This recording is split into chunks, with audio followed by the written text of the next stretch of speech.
এক যে ছিল কুমির, বাস করত এক নদীতে। নদীর পাড়ের কাছাকাছি অল্প স্বল্প জলে ঘুরে ফিরে বেড়াতে ভালোবাসত সে। সেই নদীর কিনারায় ছিল একটি পাথর, তারই নিচে থাকতো ছোট্ট এক কাকড়া। কাকড়া আর কুমিরের মধ্যে ছিল দারুণ বন্ধুত্ব। দুজনে মুখোমুখি বসে অনেকদিন গল্প আর গল্পে দিব্যি সময় কাটিয়ে দিত। বেজায় খিদে পাওয়াতে কুমির একদিন নদীর কিনারায় সেই পাথরের কাছাকাছি কাকড়ার ঘরের দোরগোড়ায় এসে হাত পাড়ল। কাকড়া ভাই, বাড়ি আছো? তারপর কাকড়া কুমিরকে দেখতে পেয়ে ঘর থেকে বেরিয়ে বলল, বলো কি খবর? কুমির চারপাশ দেখে নিয়ে কাকড়াকে বলল, শোনো ভাই কাকড়া, ছোট্ট বন্ধু আমার, একটা কাজ করতে হবে। যাও এক বাটি শিয়ালকে জল খাবার জন্য ডেকে আনো। সে যখন মনের সুখে জল খেতে থাকবে, সেই সুযোগে আমি ওকে খেয়ে ফেলব। শিয়ালের কথা শুনে কাকটা চুপচাপ বসে রইল, কোনো কথা বলল না, নড়ল না। কাকটার মধ্যে কোনো ভাবান্তর না দেখে কুমির বলে উঠল, কি হে ভায়া, চুপচাপ বসে রইলে যে? তোমাকে যা করতে বললাম করলে না যে? কুমিরের মুখের দিকে তাকিয়ে কাকড়া জবাব দিল, গিয়ে কোনো লাভ হবে না।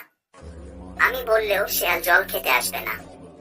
শিয়াল ভালো করেই জানে যে তুমি এই নদীতে ঘাপটি মেরে লুকিয়ে থাকো, কখনো মরার মতো ভেসে থাকো। সুতরাং শিয়াল আমার কথায় মোটেও বিশ্বাস করবে না। নদীর ধারে সবুজ গাছপালার ভেতরে ছিল একটা সুন্দর ফুলের গাছ। সবসময় ফুলে ফুলে রঙিন হয়ে থাকতো গাছটা। গাছের চারপাশও ঝরে পড়া ফুলে ভর্তি হয়ে থাকত সবসময়। মনে হতো যেন ফুলের বিছানা কেউ সাজিয়ে রেখেছে। অনেক ভেবেচিন্তে কুমির বলল, তাহলে এক কাজ করা যেতে পারে। কুমির বলল, শোনো, আমি নদীর পাড়ে এসে মরার ভান করে শুয়ে থাকবো। তুমি ওই ফুল এনে আমার সারা শরীর ঢেকে ফেলবে। কেউ মরে গেলে যেমন করে ফুল দেওয়া হয়ে থাকে আর কি।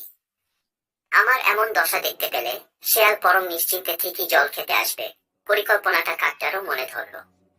নদীর পাড়ের ফুল গাছটার কাছাকাছি কুমির মরার মতো পড়ে রইল। একটা একটা করে ফুল এনে কাকড়াও ঢেকে ফেলল কুমিরের প্রায় সারা শরীর। তারপর সে চলল শিয়ালের সন্ধানে। শিয়ালের সঙ্গে দেখা হতেই কাকড়া বলল, কি শিয়াল দাদা, নদীতে জল খেতে যাবে না? অনেকদিন তো তুমি জল খেতে যাচ্ছ না। নদীর জলটা কিন্তু আজকাল আরো বেশি পরিষ্কার। যাব কি করে? শয়তান কুমিরটা তো ঘাপটি মেরে পড়ে থাকে। চেষ্টা থাকলেও জল খাবার উপায় কোথায়? শিয়াল উত্তর দেয়, আর ভাবনা নেই, এবার নিশ্চিন্তে যেতে পারবে। কেন কেন?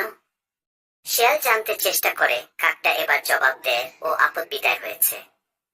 ফুল গাছটার তলায় গিয়ে দেখবে চলো কুমিরটা কেমন মরে পড়ে আছে। ফুল দিয়ে সাজিয়ে এইমাত্র আমি আমার শেষ শ্রদ্ধা নিবেদন করে এলাম। শত হলেও বহুদিন তো পাশাপাশি ছিলাম আমরা। কাকড়ার কথায় শিয়াল কুমিরকে দেখতে। চুপচাপ শুয়েছিল কুমির, সারা শরীর তার ফুলে ফুলে ঢাকা। শিয়াল খুব ভালো করে দেখল সবকিছু। তারপর কাকটাকে বলল, কুমির ভাইয়া বেঁচে নেই। সত্যিই খুব দুঃখের কথা, কিন্তু একটা ব্যাপারে আমার খুব অবাক লাগছে। জানলে, আমাদের দেশে কুমির যখন মারা যায় তখন কিন্তু তারা লেজ ধীরে ধীরে নাড়তে থাকে। শিয়ালের কথা কানে যেতেই কুমির হঠাৎ তার লেজ নাড়তে শুরু করে। তা দেখেই শিয়াল সেখান থেকে বেছুট। নদীতে আর জল খেয়ে কাজ নেই। কথাগুলি ওদের দিকে ছুড়ে দিয়েই বনের আড়ালে মিলিয়ে যায় শিয়াল।